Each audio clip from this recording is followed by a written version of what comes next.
everyone. Good evening. My name is Eleanor Pashir West. I'm the assistant curator here at the Madison Museum of Contemporary Art. On behalf of the entire museum, thank you for being here tonight.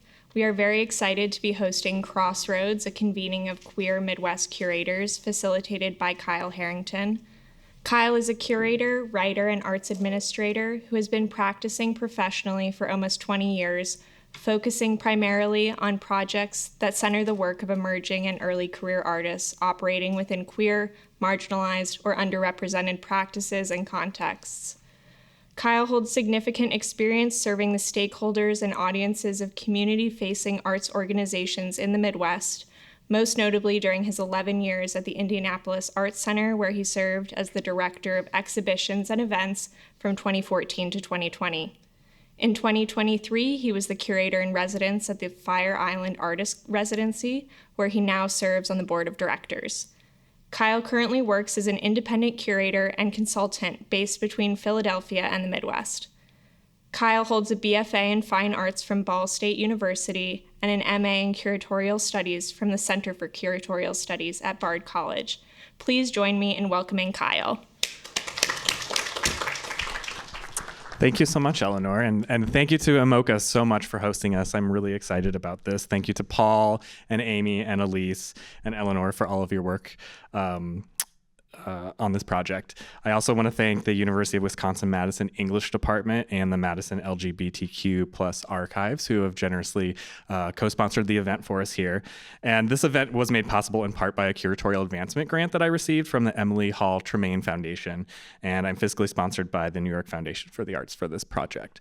This project is based on a culmination of work that I've been doing for the past few years and my own experience as a queer curator in the Midwest. As I've been doing this work, I often found that I really felt like I was lacking a network of sort of affinities between queer curators in the Midwest, and I really wanted to build on that network. So I spent the last couple of years really trying to build networks in the Midwest, and I've called this project Crossroads for a couple of reasons.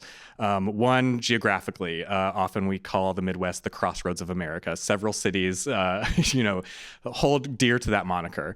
But also, I think that queer arts workers, queer artists, queer curators in the Midwest do find themselves often in a crossroads, especially now, sociopolitically.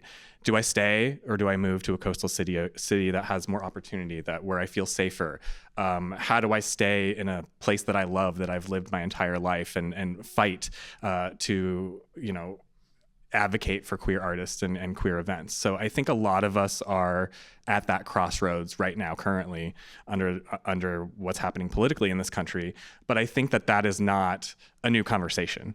I think that's an evergreen conversation that does happen throughout the Midwest. And I've done a lot of research and thinking around this idea of sort of this journey narrative around queerness, and especially rural versus metropolitan queerness, and how there's this myth that queerness is most actualized in sort of the metropolitan, right? Everyone that lives in a small town, and the Midwest is often characterized as such, yearns to really fully see themselves in a city, and that's where they're going to be the most queer, and that's where they're going to find that actualization. And I think for all of us that live in the Midwest, past, present, or future, we know that that's not necessarily the case. So that's sort of where a lot of the crux of this conversation in this program comes from, my own personal perspective. But I'm really happy that I've gathered the panelists here into like a really multivalent array of perspectives, geographical locations, and practices. So let me introduce the panelists to you, and I'm really excited of the conversation that we're going to have.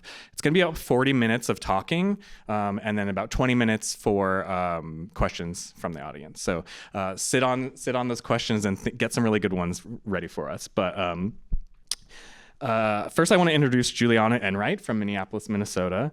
Juleana Enright, Lower Brule, Lakota, is an Indigenous queer freelance arts writer, independent curator, and DJ living in Minneapolis, Minnesota. Juleana has curated 6 art exhibitions, including Soft Boundaries, Anomalies, Biscay Beyond, Return to Ourselves, the Green Roof Poetry Series at the Walker Art Center, and To Enshrine a Memory at Gamut Gallery. They are a recipient of the Emerging Curators Institute 2020 to 2021 Fellowship Program, and currently an Artist in Leadership Fellow at the Franconia Sculpture Park. Next is Christian Wurst. Christian Wurst is the Associate Curator for Exhibitions at Sheldon Museum of Art at the University of Nebraska-Lincoln, where he's organized exhibitions including Robert Rauschenberg and the Flatbed Picture Plane, Uncanny Encounters, the Disturbing, Surreal, and Supernatural in American Art, and Unprecedented Art in the Times of Crisis. He previously held positions at the Blanton Museum of Art at the University of Texas at Austin and the Mental Collection, Houston. Next, we have Elias Garcia from Indianapolis. Elias Garza is an Indianapolis-based curator and artist dedicated to amplifying diverse voices in art spaces. His curatorial practice, inspired by his upbringing in the borderlands and Midwest, focuses on expanding visibility for artists from intersectional and diasporic backgrounds. He holds a bachelor's degree in art history from the Herron School of Art and Design and a museum studies certificate from the School of Liberal Arts at IUPUI. Next, we have LaMar Gayles Jr. from Chicago. LaMar Gayles is an archaeologist, independent curator, material culture scholar, and technical art historian. He is currently enrolled in the PhD program in Preservation Studies at the University of Delaware. Gayles completed an MA in Museum and Exhibition Studies from University of Illinois at Chicago while holding two separate positions, Archive and Collections Manager at the Southside Community Art Center and Executive Director at the Union Street Gallery. He has researched and curated exhibitions on Black American material culture and its historical progressions from the 17th century to the 21st century. Gayles' research methodology combines archaeometry, arts-based research, conservation science, art historical analysis, ethnography, historical reproduction, and technical studies to explore material and visual culture. And finally, we have Risa Puleo from Chicago. Independent curator Risa Puleo makes exhibitions such as Walls Turn Sideways, Artists Confront the Justice System, about how artists intervene in social structures. Working at the intersection of art historical, curatorial, and social practices, and grounded in methods of abolition sovereignty, Risa increasingly uses artistic and curatorial channels to implement changes in the material, infrastructural, and social fabric of a place. For example, in collaboration with the 2023 Counterpublic Triennial and Native Film Collaborative, New Red Order, she supported the rematriation of a sacred site back to Osage Nation. Currently, Risa is collaborating with Mass MoCA and its human and more than human communities to implement ecologically sustainable solutions for the museum's campus redevelopment. Risa teaches art history at the School of the Art Institute of Chicago. Please welcome my panelists.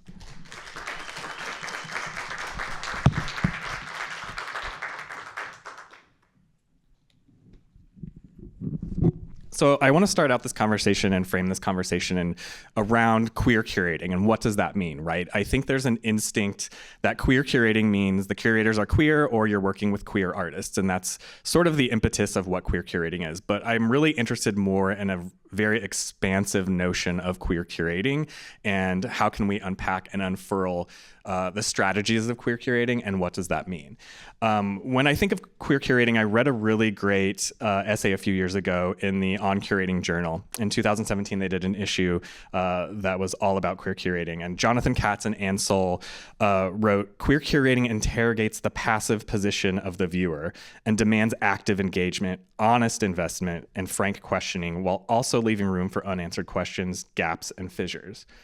They continued, "Queer exhibitions disrupt any notion of a singular, unified, homogeneous audience in favor of plurality of audiences with a plurality of interests, experiences, and competencies."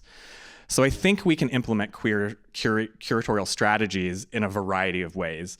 And I think that we can move beyond just identity-based descriptions of queerness when we're thinking about queer curating. So my first question to my panelists is, how do you define queer curation and how do you implement queer curation in your own practice?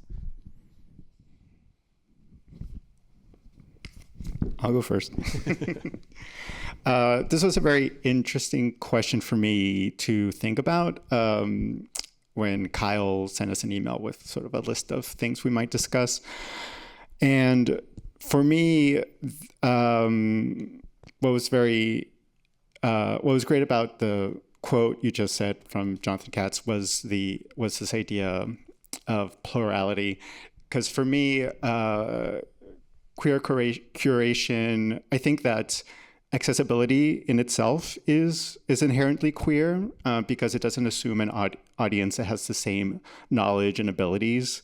So I'd never really thought about accessibility as part of a queer curatorial practice, but it is something that I implement in all my exhibitions, whether it's including bilingual text or large font labels, or just other looking at accessibility as very important in exhibition design. So I think that was sort of the first thing that came to mind. And there are others, but I'd like if there's other people to answer. Personally, in my practice, I deal with a lot of works that are made by artists, their ancestors, so people that are deceased. And I typically think of queer curation as questioning stories that are already told and working to expand their nuance. So like in medieval art right now, there's a lot of conversation around queering medieval art, questioning the forms and visuals that we see in the time period from around the world, and understanding how it forms an imagination of a moment, and how we can understand that now to mean more. Like back then, there were often, when Europeans depicted persons of color, when they encountered them in the medieval era, they would often depict them as monsters. So like the imagery of dragons and demons in the medieval era, some root back to the presence of Black persons in those regions. Yeah, I think it's really interesting to sort of chew on this idea of queerness and what does it mean in terms of curating and what is queer curating, because I think a question that often comes up, especially in the Midwest, is the idea of visibility and queer visibility, and does queer curating have to be explicitly so? Can queer curating be implied through strategies and tactics of curation, or does it have to be in bold text on the gallery wall, capital Q queer, right? And I think it's really interesting to think about that, because when we think about queer theory in the 90s and when it was really being sort of formalized in academia, I think that, part of the fun of queerness is that it defies definition, right? It's malleable, it's elusive. But in the curatorial field, there's also this condition to define things very clearly and delineate things as well, too. But I find that practice and queerness sort of diametrically oppose each other, right? Because you can't overly define or prescribe queerness when you're working with it. So I'm curious if you've all thought or have done projects that you consider queer that were not implicitly so, and if you want to expand a little bit on that. Yeah, I'll pick up on this, and I'll also tie it back to your first question. So it's interesting to start with Jonathan Katz's text, and who was his conversant? Who was the other person in the quote? Oh, Ansel. Ansel. I don't want to forget her. Because when I hear that quote, what I hear through this like evocation of a direct confrontational insistence or explicit demand, I hear Douglas Crimp, I hear Act Up, I hear a historical moment in that call. And then the urgency that accompanied that moment, the AIDS crisis, in a moment where being explicit, being hyper visible, and then also with a corresponding anti-normative. We want to be hyper visible. We need to be heard. Our urgency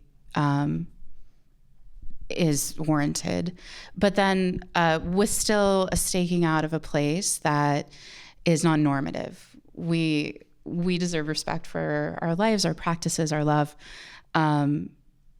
without having to become homo nationalists, without being a log cabin Republican and folding into the nation state and all of those things. So there's that tension, I think, that you're talking about, in how does queerness align with a politics of representation, and then how does queerness also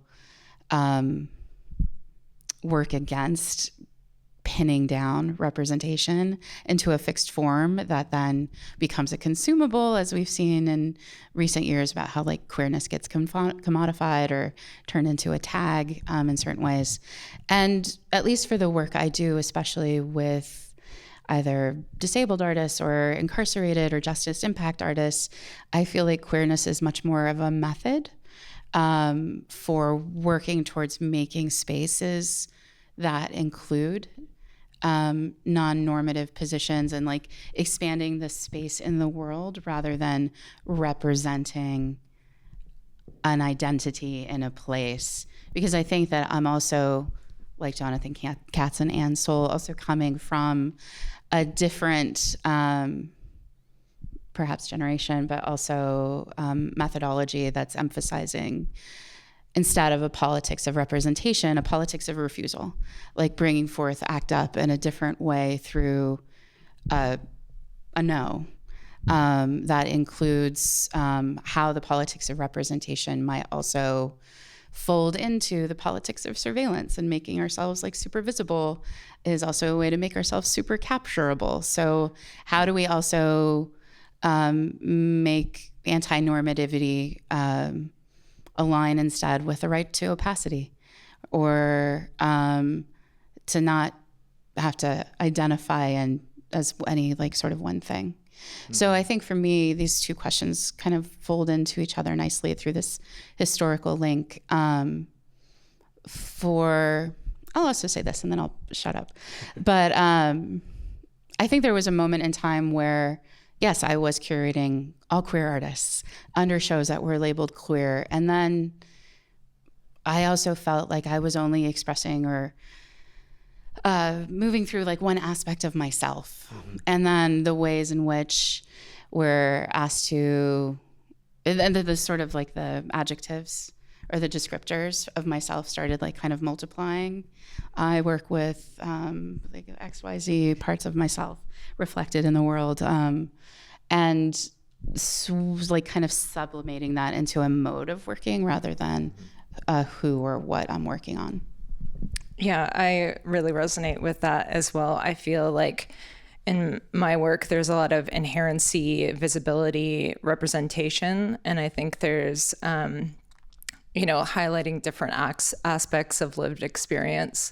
I kind of find a similarity between curating Indigenous shows and curating queer shows is that there is like a stereotype that things have to be explicit in order for them to represent a certain genre or a certain political aspect. And I think that I always say, like, this is Native art because the artist is Native. This is a queer exhibit because I'm queer and I'm using my lens to kind of like showcase what's going on. So yeah, there's a lot of, I don't think it necessarily has to be explicit. Yeah, I'm pretty new at curation and working on shows, and I look within myself and my identities and the intersections, and I usually do tend to work with queer artists or artists who are Latino as a way to explore that identity further. I find that sometimes I'm still trying to figure out like who I am in this world, and I love to work with artists to help kind of flesh that out, and I think I grow along with the artists as well. I'm really interested in like migration and being undocumented, and I find that kind of way of living in this sort of like very unstable, amorphous environment is very similar to just being queer and being fluid. And so I think there's elements of my identity that I like to explore, and that's how I lead right now.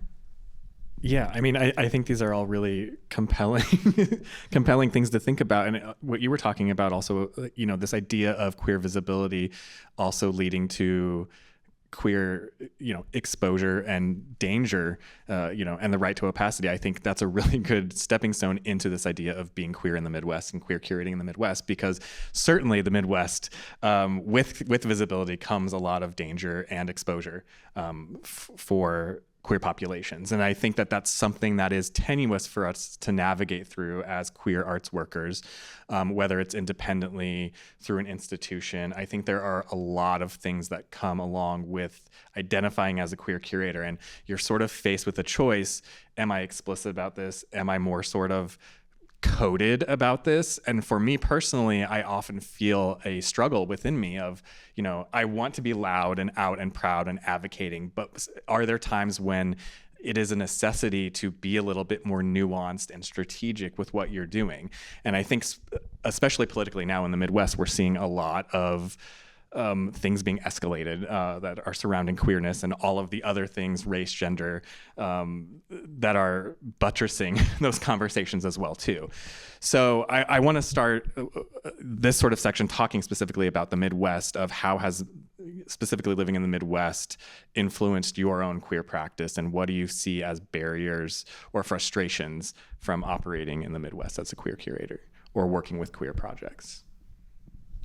I think that, Minneapolis often operates kind of like as a small town. So for me as a curator, I like to kind of be a buffer for a lot of my artists, to make sure that the places that we're going together are safe and inclusive. And if there is any sort of disruption between the art space and the artist, that I'm taking that on instead of the artist. And I think because Minneapolis is so small, it's really easy to notice what gallery spaces are the ones to work with and which ones need to do more work, need to do more thinking. And yeah, so it's been kind of like a roadmap of navigation. I mean, for me, so I've been in Nebraska for about 3.5 years. I was in Austin before. And so this is tough. Lincoln is definitely sort of the smallest city I've ever lived in, especially as a professional and as a curator. And for me, it's a balancing act. It's sort of like, if it was up to me, yes, every exhibition would have sort of a queer focus. And, this is a university museum, and I would just like focus on what I really like to do. And being one of only 2 curators at this museum, there's sort of a balance of how much you want to show and how much you don't. I just opened a show on Robert Rauschenberg, but I'm not really talking about Rauschenberg's sexuality in any way, because it doesn't work with the scope of the exhibition. But I wait for sort of key moments where I can propose a show that is a little bit more transgressive, or acquire a work for the museum that, maybe a little bit more explicit, or touches on queerness, themes of queerness that other works in the collection do not or have not. So there's a strategy of like, when to be transgressive and when not to be. Being in Chicago, I think one limitation the city holds is that a lot of our queer communities are very segregated. And even when I lived in like Minneapolis or the surrounding area for a while, I still feel like in certain context, that like queer identities are often like separated through their other intersections sometimes. So in Chicago, we did an exhibition recently of survey of Black American artists who identified as queer in the 20th century. And during that exhibition, a few artists had descendants that are still living who didn't want their queer identities very like publicly circulated. One artist in particular, her grandmother had a family with a man, but then later realized she was a queer woman and lived her life, rest of her life with a woman. And the descendants really were uncomfortable with that part of her story being told. But I guess like, a compromise we came to was exploring her through the lens of like as an ally. So we're able to still incorporate her as part of the community without like, I guess, quote unquote, outing her. And I think in context in the Midwest, sometimes, especially when we work with artists that are like older or from different generations, you have to teeter the line between like what like language use, because I think language evolves over time. And like for a lot of ancestral people, the word queer has a very loaded meaning. Like it was a negative word for a number of years. And I think now, I know for now, a lot of people are working to reclaim that word to mean something more meaningful. And it's really used to describe community now. And I think that's how I approach queerness within a city context, like Chicago, thinking about it like how people form community, looking for secret spaces that people gathered in, or even more public spaces like bars. Yeah. I like to say that Indianapolis is pretty unique because we don't really have a infrastructure for commercial galleries or contemporary galleries. We have some really big museums, and from time to time there'll be queer shows in those, but it's very far and few. However, the arts community is quite close-knit, and I feel like it's very possible to have queer shows in these sort of like alternative spaces. They could be galleries that are run out of somebody's garage, or like sort of these makeshift like pop-up places. And overall, I think people are extremely supportive there, and they really want you to succeed. And there's this sort of like, there's not a lot of risk if it doesn't turn out well. So there's a lot of experimentation, and that's really nice about the city. I don't know if you have anything to add from your experience, Kyle. Yeah, I mean, with my experience in Indianapolis and just in the Midwest in general, I found that there seems to be a lot of disconnect between art institutions and the queer communities, and that's something that I really would like to focus on bridging. A lot more, regularly. And I think that when you think about the arts communities in sort of the coastal cities, New York, San Francisco, Los Angeles, Boston, there are a lot more identifiable queer shows that are talking about the histories of the queer communities there, that are mapping those trajectories throughout the city. And that doesn't seem like it happens as much in the Midwest. And so I'm curious how you think that queer projects and queer curation can really directly support queer communities in the Midwest. And are there strategies that we can take as arts workers to help fill in those gaps and those blanks? Because there is a disconnect there. Well, the word curator comes from the word curar in Latin, and it really means to care for things. So I think in some ways, to approach queer identity within the Midwest context, I think it's caring and thinking through documenting the communities that haven't really been discussed very broadly. Like throughout the Midwest, there's a lot of bars that have histories of like in the 20th century of like drag queens coming through them. There's a lot of hidden identifiable queer histories within Midwestern spaces in like Cleveland, Cincinnati, a variety of contexts. Even in smaller towns in the Midwest, there's like strongholds in certain locations. So I would say like documenting stories, revealing those to the public, and interpreting them in a way where people feel honored, but also the public can understand their perspectives as well. I'm not from the Midwest. I'm from Texas. And something that I still am challenged by is we speak very differently in Texas than people in the Midwest. And sometimes I'm like, I actually don't know what's happening in this interaction. What like a Midwest coding or like a Midwest nice is the opposite of how I speak from. But I'm going to tie these two questions together again. So then landing in Omaha, Nebraska, where I was for a year at Bemis, was confusing and complicated, and also actually very similar to like where I'm from in Texas, because I think that one thing that I was doing in Omaha, which is not as necessary to do in Chicago. Chicago is also like my dream home, and with its like histories of political activism and how we're like showing up right now to protect our city from the National Guard. But this is to say that in Omaha, I employed a variety of strategies that I actually use around the dinner table in Texas. And that is to say that my family potentially is who is traditionally thought of as dangerous. Or like the people that you're like leaving from. And I'm saying this with love, but I'm saying like politically, we're very different.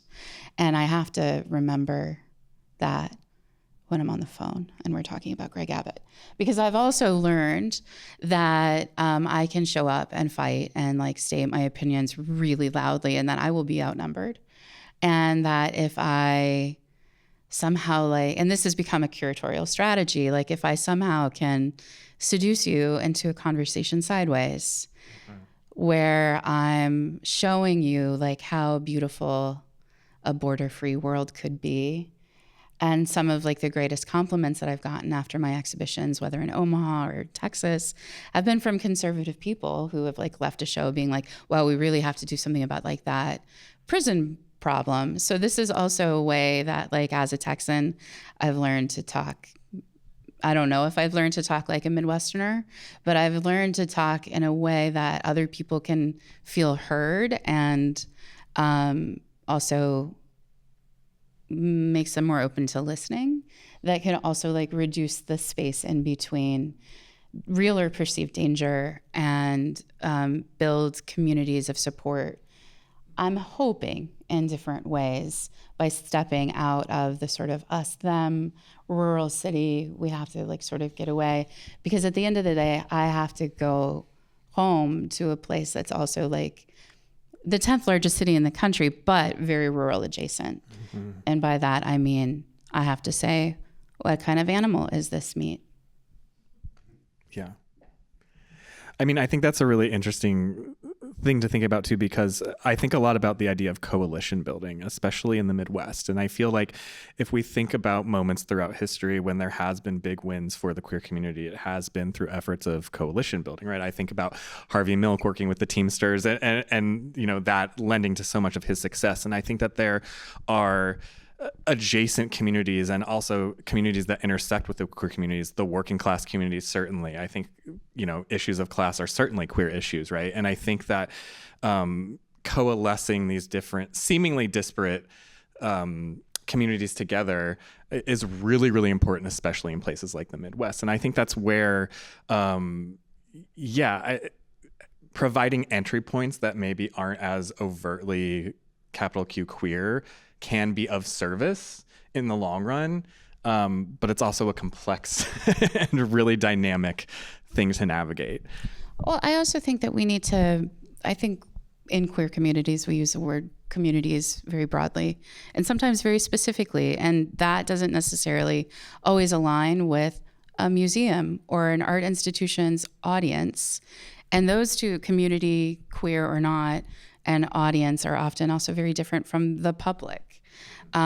So who and what potentials we have through our various platforms to speaking to people across these like kind of three groups. And then also, this is very Douglas Crimp ACT UP, mobilizing or coalition building or onboarding into different ideas. Yeah, I also think about what are the different modes of curating too, and how can we activate those different modes of queer curating. And I think that, you know, we're in a wonderful museum location here, and I think that we're talking about queer curating, and most people's minds go to gallery exhibitions, you know, biennials, group shows, things like that. But I think that if we're thinking about curating in a really expansive sense, if we're talking about writing, if we're talking about community events, public programs, happenings, things like that. Something I think about was Juleana, some of the events that you do, the movie nights and poetry, things like that. Do you want to talk a little bit about how you, in my perspective, I think that those things really serve the community in a very real, tangible way that maybe a gallery exhibition may not. So I don't know if you want to talk a little bit more about that work that you do. Yeah, I mean, something that I was thinking, which is totally off topic, but it's in my head, is that right before I came here, I saw Arts Midwest had posted this really cute little cartoon about how artists in the Midwest are leaving to go to coastal cities because of the visibility. And I was just at a conference for 60 Inches from Center in Chicago earlier this year, and we were really talking about how the art institutes are kind of like pulling in these larger names to tell the stories that are actually in their communities already. And, you know, why is that happening? And why isn't there more visibility to ask an artist from that community, like, to showcase the same exact thing? So that's really off topic, but it was just something that I was thinking about. But yeah, I mean, I think that the curation for me has just been like an amalgamation, can't say that word, of all of different little kind of weird art-related aspects of my life that kind of found their place within curation. I think there's something, I just did a film series at Franconia Sculpture Park that was a queer movie series. And I think that I had always wanted to do it, but I think that the reason that it happened this year is because their arts director is queer. I don't know if it would have happened before. I don't know if I would have had to push hard or if I would have had to code it and just kind of sprinkle in some queer movies. But I just kind of pitched it and was like, this is what I want. This is the vision for it. And I think that because you're working with a sculpture park that really has a lot of federal funding, I was wondering if there would be pushback, especially from the films that I was showing. They were unapologetically queer, unapologetically political. But the reason that I wanted to showcase them at the sculpture park is because of that accessibility element, because of the inclusivity. I just saw one of the films.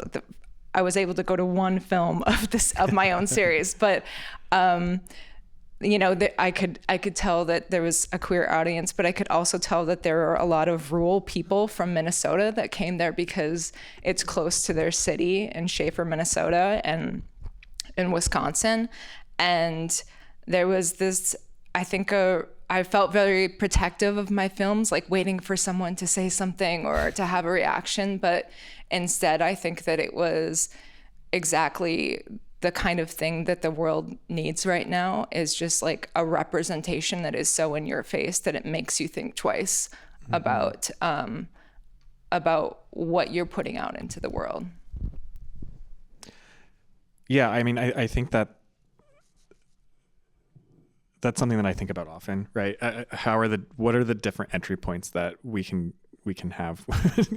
Maybe there's queer communities that are scared of art. They're scared of institutions. They don't trust institutions. They've lost faith in institutions, and arts institutions are part of those, right? And how can we provide opportunities to engage queer communities back into the arts? Likewise, how can we get non-queer communities engaged in a way that will put them in conversation and fellowship with queer communities that may sort of spark something that says, hey, oh wait, this is an overlapping thing that we have going on together, and maybe our struggle is in unison and not so disparate after all. I think that's a huge opportunity, especially in the Midwest.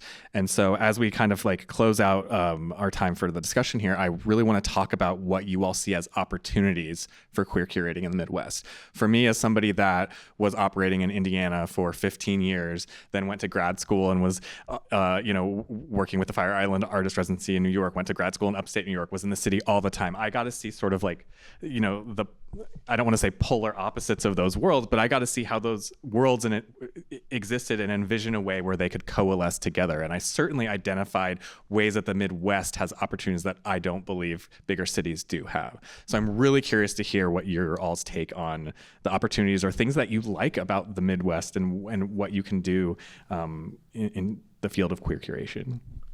To be frank, I like that most artists I work with don't have 1,000 monographs already. But also more broadly, I think like what we've been talking about this whole time, a lot of the coastal cities get a lot of attention, especially around like national conversations. But in the Midwest, you really get to see how like these central parts of the United States really impact the coast in some ways. People are traveling there for school, for work, even migrating there more broadly with their whole families. And they bring their energy from the Midwest with them to the places they go, like in LA, but also in New York City as well, and other parts of the East Coast. Yeah. In terms of opportunities, something that LaMar pointed out is working with artists that don't have extensive histories. So my background is in research and archives. And so I love to discover an artist that I've never heard of and sort of learn more about them. And an opportunity an exhibition I'm working on currently is on an artist that had essentially no history whatsoever. It's all this it's all just oral history from their friends who are the only ones who collected his art, and that he had one major moment while he was during his MFA show in 1982. And the only reason I know of this artist is because his friend from the 80s, who's still alive, approached me, a local queer artist in Lincoln, and was like, hey, this is my friend. He died of AIDS in 1990. I have some of his work. I've been doing a little bit of research on him, and this is what I have. And like, is there anything you can do with this? And I sort of jumped on it. And it's those kind of opportunities, those stories, especially in the Midwest, that get buried or forgotten, that I see as a great opportunity. And not just in terms of uncovering a queer history here in the Midwest, but it's more of a history of the Midwest itself and how, and it's sort of a timepiece of like that period. I'm also very conservation inclined too. And one thing I've been working through in my recent progressions and research is like this idea of queering materiality, thinking through how artists incorporate materials in a way that might subvert their identity in some way, but also kind of resonate with the broader public or kind of invert it in some ways as well. Like for instance, one artist who was like working in these nightclubs in Chicago in like the 1960s. They were nightclubs that had drag queen performers, and people knew him as a straight man, but he was a bald-headed person like myself. But all of his pastel drawings had a specific hairspray that was used for like fixing like wigs back in the day. And I found that to be an interesting connecting point where he documented a lot of these queer performers, but he was also most likely using their hairspray as a fixative in his work.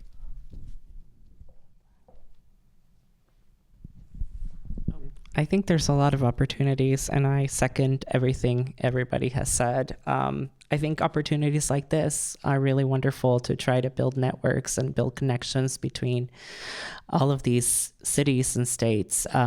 So definitely, thank you for this.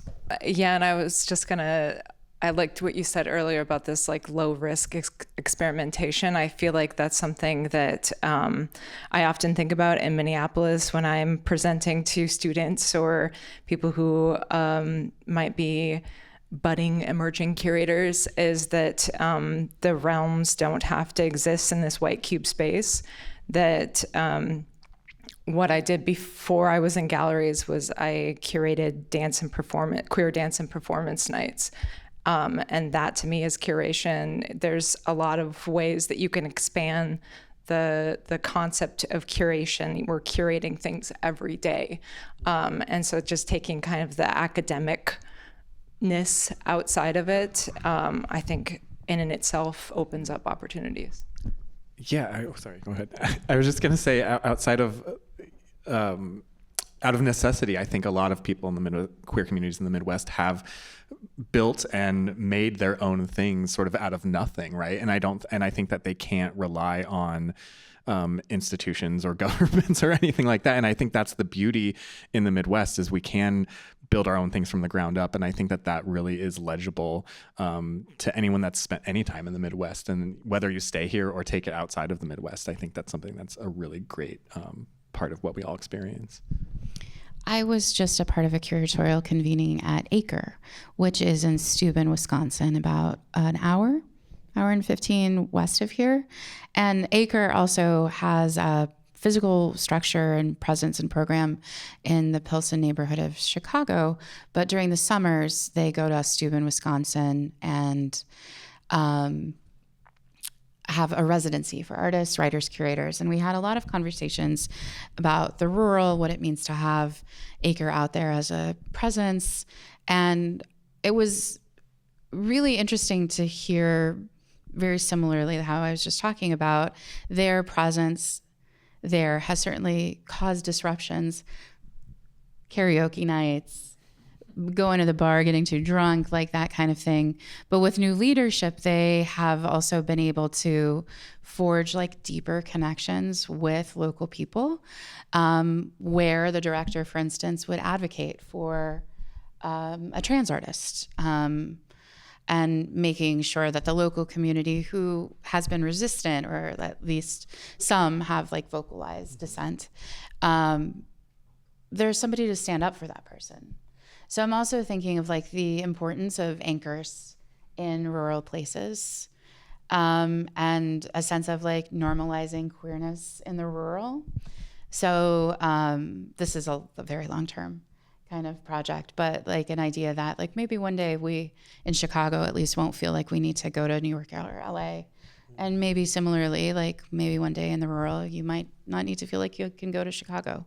And that's also a way of saying that I think by not like resisting the sort of urge to like go big, like maybe kind of leaning the other way and having difficult conversations where you are making a space for that trans woman and her right to be in that town, will eventually like seed a different response. Beautiful. Thank you. I think we have time for some questions now. Elise over has a microphone if anybody wants to flag her down, but we'd love to hear some questions from you all.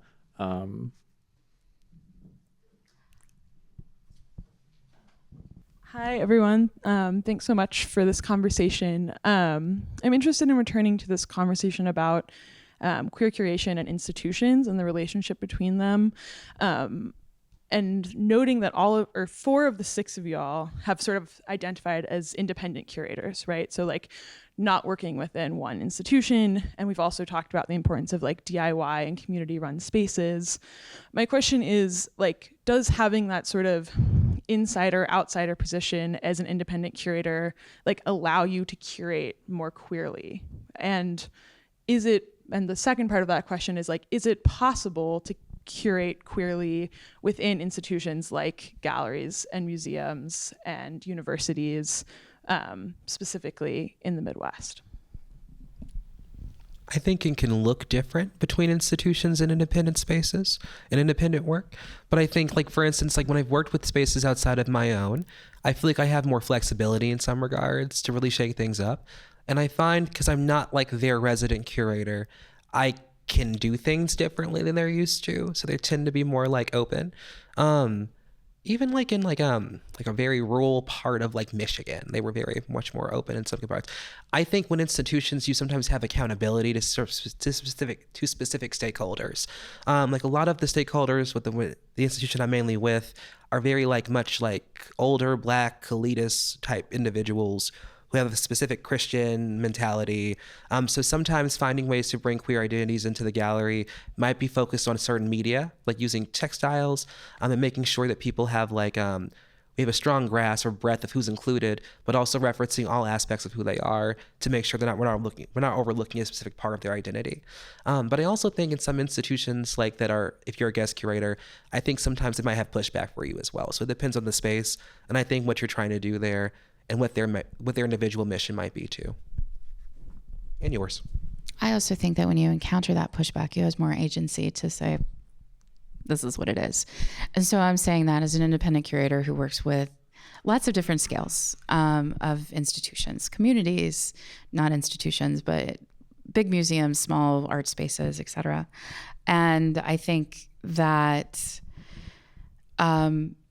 especially now that I'm 15 years into being independent, I don't think a lot of my projects, I don't think could originate in institutions because of the ways I would have to be beholden to institutional mandates, marketing departments, grant narratives, and the larger functionings of the institution. So I get to really like craft a narrative, and you can work with me, or I can also find another partner. So I like to kind of like flip the power script in that way and make it also about like my agency. And it also means that I'm also choosing partners with specific criteria. I'm not going to push back in a battle that I can't win, or be embattled. Because I also want to enjoy my work. And sometimes like there are battles worth fighting. I think it's interesting in Minneapolis, we always say that someone is either on the shit list, it's either the Walker or the Mia. But there's good people that are working within those institutions.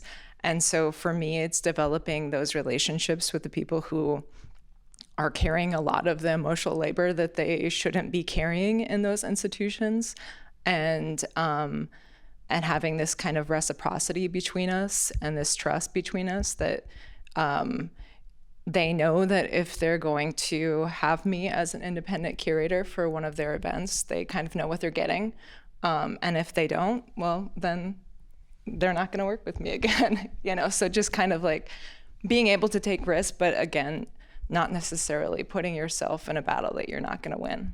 As one of the people here who works at a museum and has, yes, you can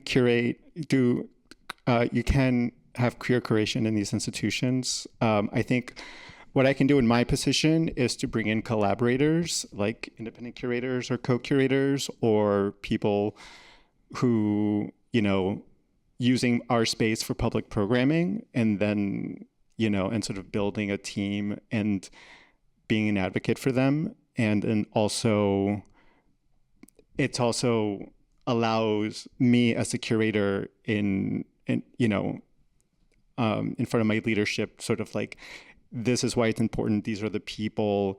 This is why it's important. And then it's not just me talking about this one specific show or this one specific program. This is why important. These are the people that I'm bringing in. This is the expertise, the knowledge and how it benefits the museum. You do have to always talk about how it benefits your audience or the museum, and yes, also marketing. You have meetings with your marketing department, your communications department, and you have to be able to sell the exhibition or the program to them as well. Yeah, I would say that anytime I worked in an institution, it's because I had a friend or somebody who was also queer, who advocated for me and protected me, and made sure that, the show would actually happen. So it takes a lot of support, and it really helps to have people within. I would say that my work in institutions certainly informs my work now independently. And I think that the barriers I faced in an institution, shockingly, were not ideological or sociopolitical, but more logistical barriers. I worked for a nonprofit community arts center, and we had no money. My exhibitions budget was a few $1,000s a year for everything that I did. And I think there's something very Midwestern to that too, right? And I think that really informed my ability to work in sort of a grassroots manner, to find ways to make what I want to happen. And I'm very thankful for that. And that's somewhere where I can really thank the Midwest institution for helping inform that career.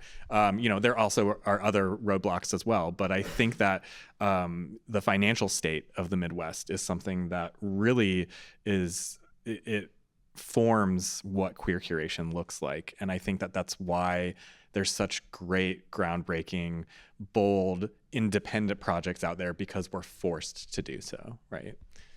Any other questions from anyone else?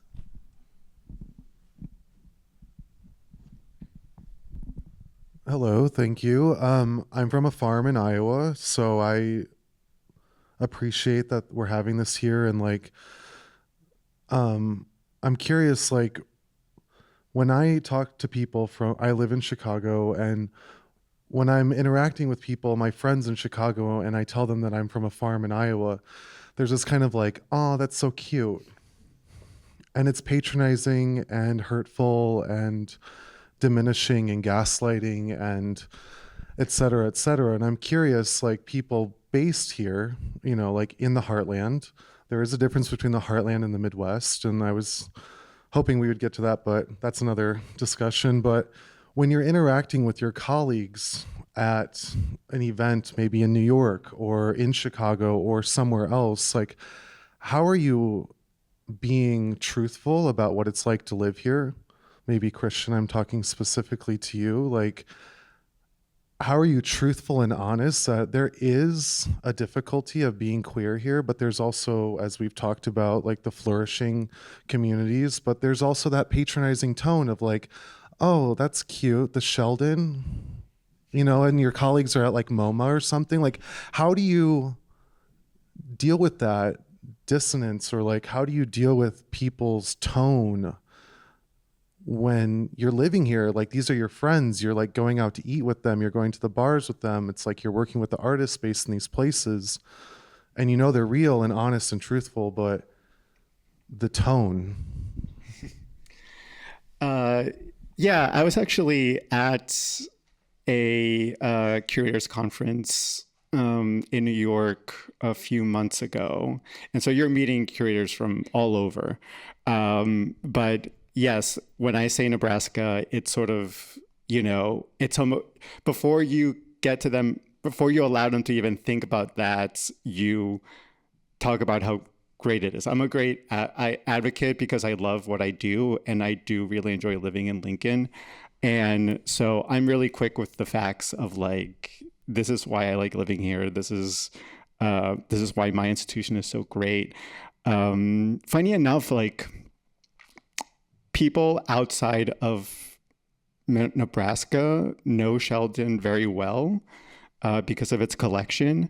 So I don't necessarily have to explain why I moved there 3 years ago, because they understand that the collection and the building and also a secure job is worth moving to.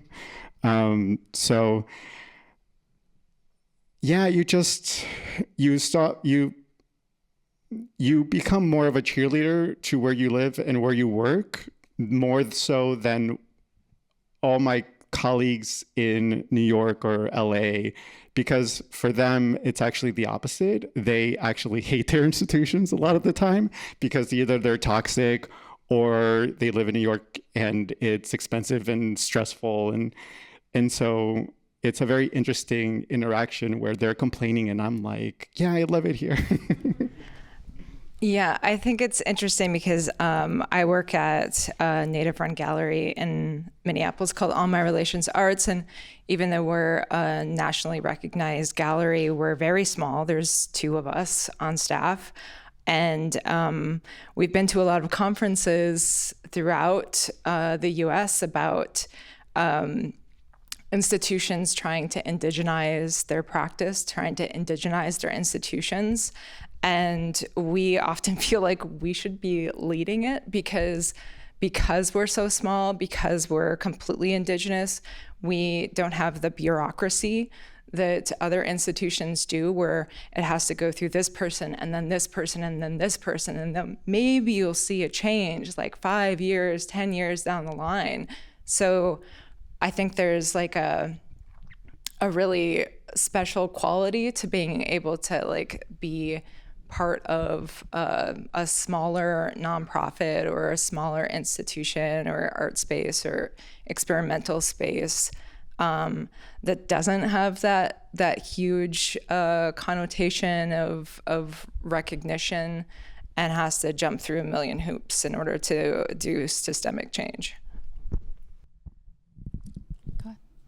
Alex, I think there's a Texas version of this too. I was raised in DIY and grassroots communities in Austin, San Antonio, and Houston. And oftentimes these larger institutions would always import like somebody in. And so I think, and maybe this is particularly like Texan, of how we responded to this was like, oh great, who's the new colonizer? Who's the new import? Who's gonna tell us like what we're doing is shitty? Like whatever. And so making a space to also like push back in the moments that those are happening,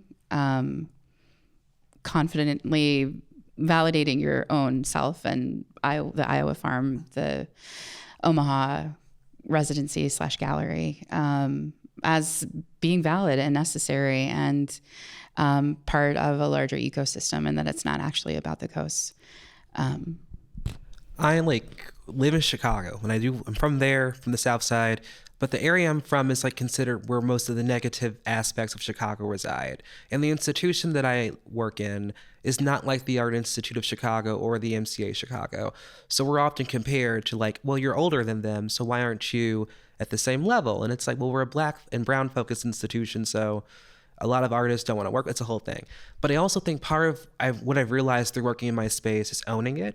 Owning where I'm from, owning what I'm about and what I do. Like, Iowa's an amazing state to be from.